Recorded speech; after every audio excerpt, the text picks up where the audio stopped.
This is Physics 2120, Lecture 1, and today we're going to start talking about electric charges.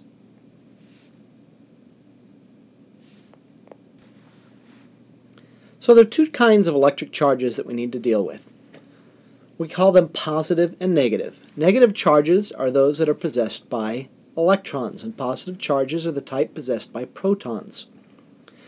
And charges of the same sign repel each other, whereas charges with opposite signs attract each other.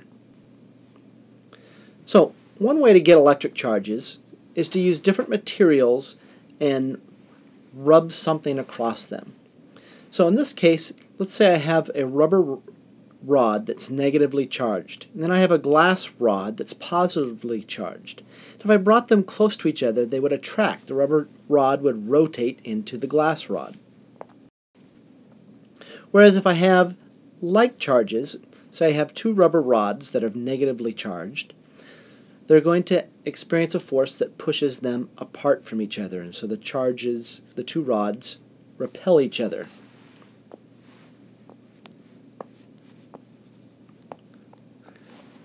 There. So electric charge is always conserved in an isolated system. So for example, charge is not created in the process of rubbing two objects together. The electrification is due to transfer of charge from one object to another. So for example, if I have a glass rod and I have a piece of silk, and I rub the silk across the glass rod, electrons are transferred from the glass to the silk.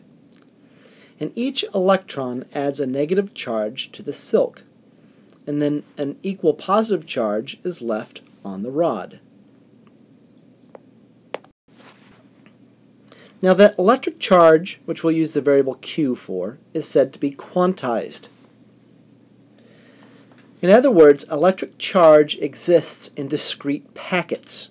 So the amount of charge Q is some integer times E, where E is the fundamental unit of charge. The magnitude of E is 1.6 times 10 to the minus 19 coulombs, where coulombs is the SI unit for charge. So, if I have an electric charge, or due to electrons, the charge of an electron is minus E, and the charge on a proton is plus E. So this allows us to classify matter in a different way. We can classify it by its ability to conduct charge, or in other words, how charge moves through it. We have three main types: conductors, insulators, and semiconductors. So conductors are materials where some of the electrons are allowed to move freely throughout the material. Free electrons just mean they're not bound to a certain atom. So electrons can move freely throughout the material. And things like copper, aluminum, silver, or gold are good conductors. We call those metals. And when a good conductor is charged in a small region, the charge distributes itself over the entire surface of the material. Insulators are materials where the electrons are all bound to atoms, so the electrons can't move freely through the material. Things like glass, rubber, or wood, or porcelain are all examples of insulators. And in a good insulator, when I charge a small region, the charge is unable to move to other regions, and so it stays where it is charged. A semiconductor is a material that's somewhere between an insulator and a conductor. And I can do different things to it and change whether it's an insulator or a conductor. Things like silicon or germanium are semiconductors, and we'll talk about those a little bit more later in the course. So how do I charge an object? Well, one way is to do something called induction. And charging by induction requires no contact with the object inducing the charge. So first, we start with a neutral metal sphere. So if it's neutral, it means there's no charge. That means there's the same number of positive and negative charges scattered throughout the material. Now, I can take a charged object, for example, the rubber rod we were talking about earlier, and I can place it near the sphere, so it doesn't touch the sphere. Well, because like charges repel each other, all the free electrons in the middle get pushed to the other side of the sphere, leaving one side of it with a more positive charge and the other side with a more negative charge.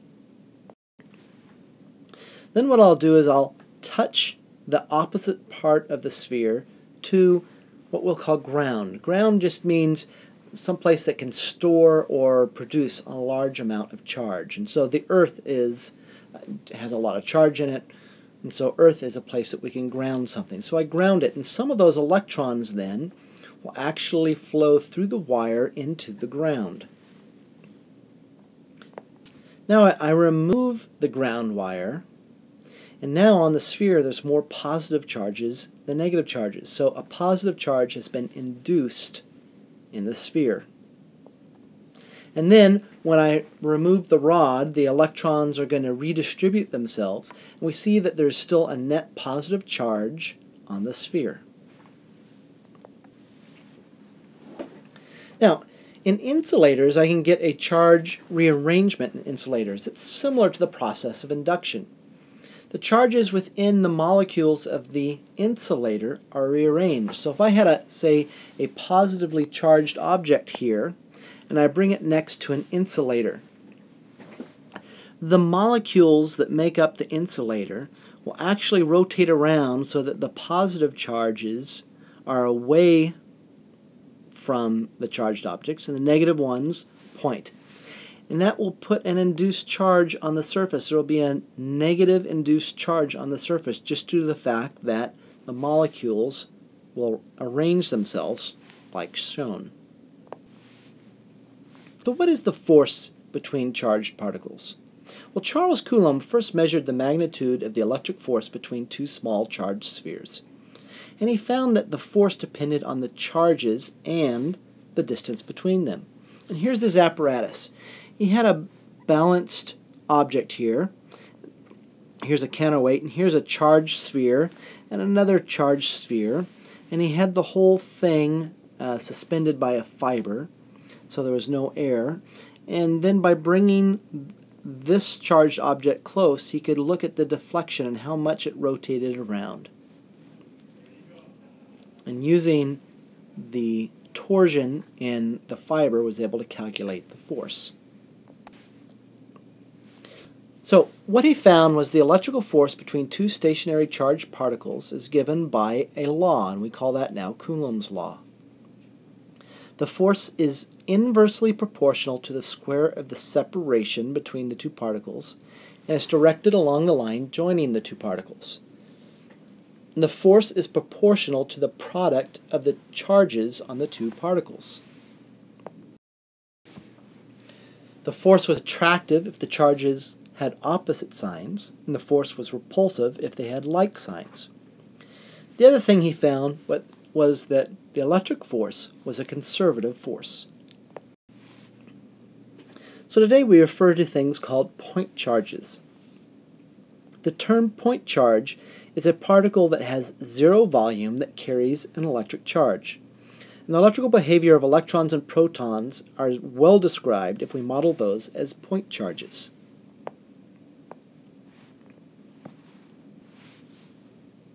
So mathematically, Coulomb's law becomes the electric force is equal to some constant, K, times Q1 times Q2 over R squared. And the SI unit we said was the Coulomb.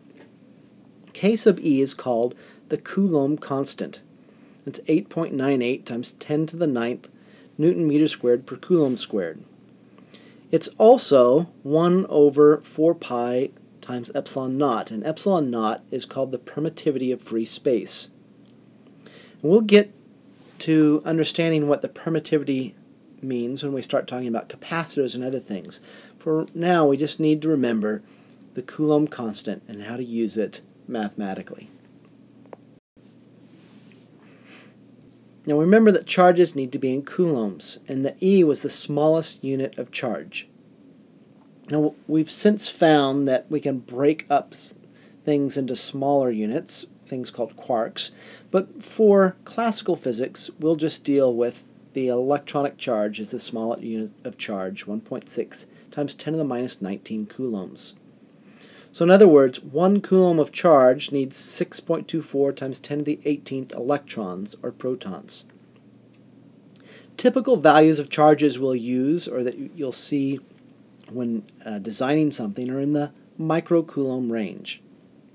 And the other thing we need to remember that force is a vector quantity, so when we're dealing with Coulomb's law, we need to treat it just like any other force vectorially. So in vector form, the force due to charge 1 on charge 2 is equal to k q1 q2 over r squared in the r direction. The r direction is just points along the line that joins the two charges. So r hat is the unit vector that goes from q1 to q2. And remember, like charges produce a repulsive force between them. The electrical forces, of course, obey Newton's third law. So if one exerts a force on the other exerts the same force on the first one. Or the force due to charge 2 on charge 1 is equal to negative the force due to charge 1 on charge 2. With like signs for the charges, the product Q1, Q2 is positive, and therefore the force is repulsive. So maybe I have 2-point charges separated by a distance r. If they're unlike charges, there is an attractive force between them. So Q1 times Q2 is negative, and the force points towards each other. So the sign of the product Q1, Q2 gives the relative direction of the force between the two charges. The absolute direction is just determined by the location of the charges. We just know that if they're the same charge, the forces go away from each other. If they're unlike charges, they go towards each other. So we can look at the hydrogen example for an idea of how the different forces of nature are relative to each other. So if we were to look at the electrical attraction between the electron and the proton, the electrical force, kq1 q2 over r squared, we put that in, we get 8.2 times 10 to the minus 8 newtons. We can compare that to the gravitational force, where we plug in, remember, big G times the mass of the electron, or the mass of the proton, over that same distance between them, is 3.6 times 10 to the minus 47. There's 40 magnitudes of difference between the electrical force and the gravitational force. The electrical force is a much stronger force than gravity. Now, if I had many different charges, I need to find the force on a charge due to several of them, I can use the same superposition principle that we did before.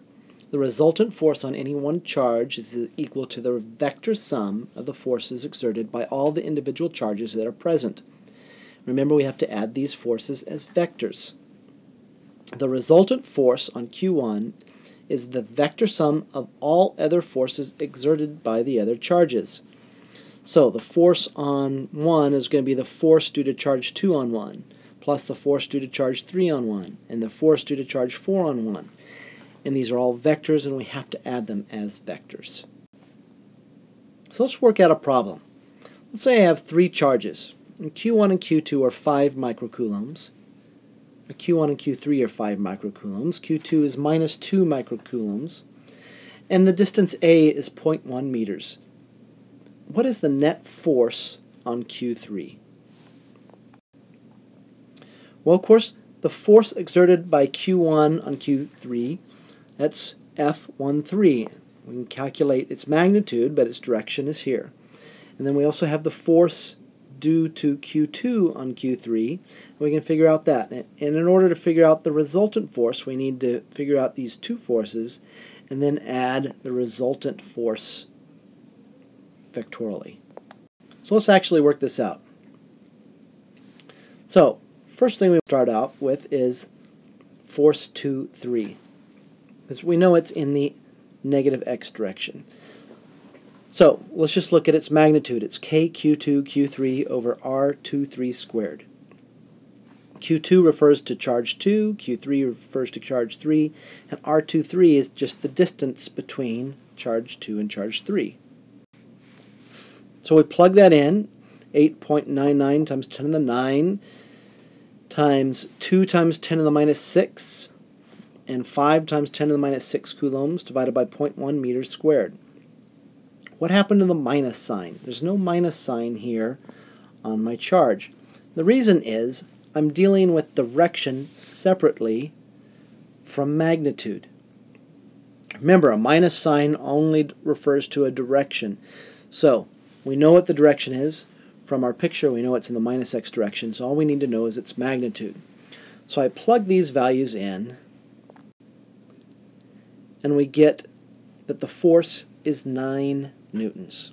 So F23 is 9 newtons, and I can say then also that it's in the minus x direction if we wanted to.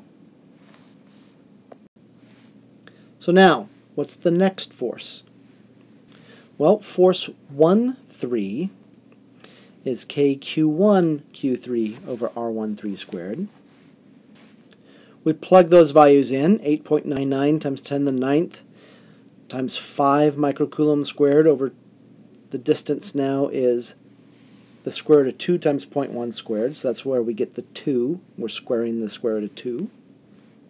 And we calculate that out, and its magnitude is 11 newtons. So it's 11 newtons in this direction. So now I need to break this vector up into components in order to add it up. I know that that angle up here is 45 degrees.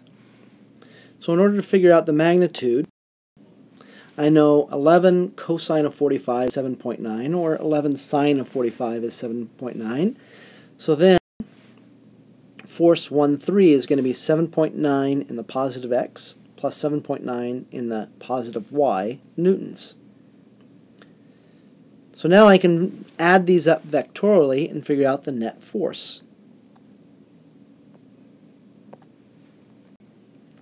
So the force on 3 is F13 plus F23, which was just 7.9 in the x plus 7.9 in the y plus 9 in the minus x. I calculate that out. I get force 3 is negative 1.1 in the x plus 7.9 in the y newtons. Let's look at another example. Say I have 3-point charges that are lying on the x-axis as shown. I have Q1 is 15, Q2 is 6 microcoulombs. What is the location of Q3 so that it remains stationary? In other words, where is the resultant force equal to 0? So I know that the magnitudes of the individual forces have to be equal, and the directions are going to be opposite of each other. We're going to have a quadratic equation, and the roots are going to give us the forces in those directions. So let's get out. We know that if Q1 and Q2 are 2 meters apart from each other, we're going to place Q3 at a distance x from Q2. And then this distance over here is going to be 2 minus x. So I need to set where the Coulomb force is equal to each other. So another when kq1q3 over r13 squared is equal to kq2q3 over r23 squared.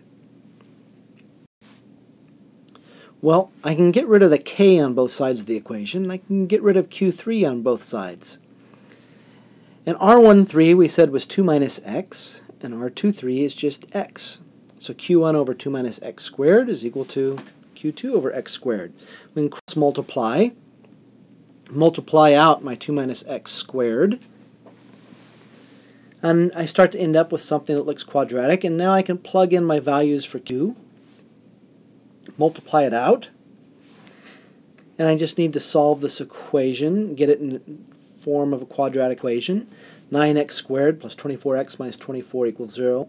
Well, I see that everything's divisible by 3, so let's call it 3x squared plus 8x minus 8 is equal to 0. Now I plug this into my quadratic equation. And if I do that, I get x is equal to 0.775 or minus 3.44. So I have two different roots. They both mean something physically, but the one that I'm interested in has got to be a number between 0 and 2. So the only correct answer has got to be 0.775. So the resultant location is 0.775.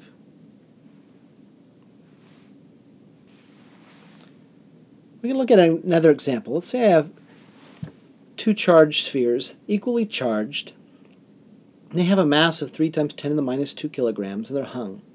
We've got a certain length string, 0.15 meters, and we do that, and we notice that the angle is 5 degrees from the horizontal.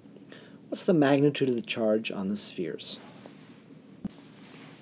Well, the spheres are in equilibrium, and since they're separated, they exert a repulsive force on each other because it's like charges. We'll proceed as usual with equilibrium problems, noting that one force is an electrical force. So when I do my free body diagram, I have to include components of the tension, gravity, and now the electrical force. So in other words, the electrical force is just another force. We add it in just exactly the same as we did all the other problems last semester. In this case, we'll solve the equations and try to determine what Q is. We can't determine the sign of Q using this, only that they both have the same charge. So, we've got the same problem. We've got our pyramid. We've got our pendulums being hung. We have our free body diagram. Let's start filling in the blanks of this problem. We know from the free body diagram that the electrical force is equal to T sine theta. And from the y component of it, we know that mg is equal to T cosine theta. And we can combine these two things to eliminate the tension, because we really don't care what the tension is. And if we do that, we divide the two equations, we see that the tangent of theta is equal to the force over mg. Or in other words, the force, which is mg tangent theta, we also know that force is kq squared over 2a squared. Solving for q, we get that q is equal to 4a squared times mg tangent theta over k. You have to take the square root of that whole thing. We also look at a. A is equal to L sine theta from the triangle up in the upper right. So we can plug that a in, since we know what the length of the string is, but we didn't know what a was. So we plug that in, and we get q is equal to the square root of 4l squared mg sine squared theta tangent theta over k. Now, everything in this equation is known, so we just plug in all of our values. The length is 0.15. We know what m is, we know what g is. We have sines and tangents of 5 degrees divided by k. Calculate it out, and we get that q is equal to 4.4 times 10 to the minus 8 coulombs. So let's review what we talked about today. First thing we talked about was charge, and that charge is quantized. We have electrons and protons. They each hold the same magnitude of charge, but opposite in signs. And electrons are negatively charged. We talked about different types of matter. We have conductors, which electrons are able to move freely throughout, or charge is able to move freely throughout. We have insulators, where charge is bound to an atom, and semiconductors, where we have sometimes conductive properties, sometimes insulative properties, and we said we'd talk about this semiconductors more later. And finally, we talked about Coulomb's law, that the electrical force is equal to Coulomb's constant times the magnitude of one charge, the magnitude of the other charge, over r squared. Like charges repel each other, and unlike charges attract towards each other.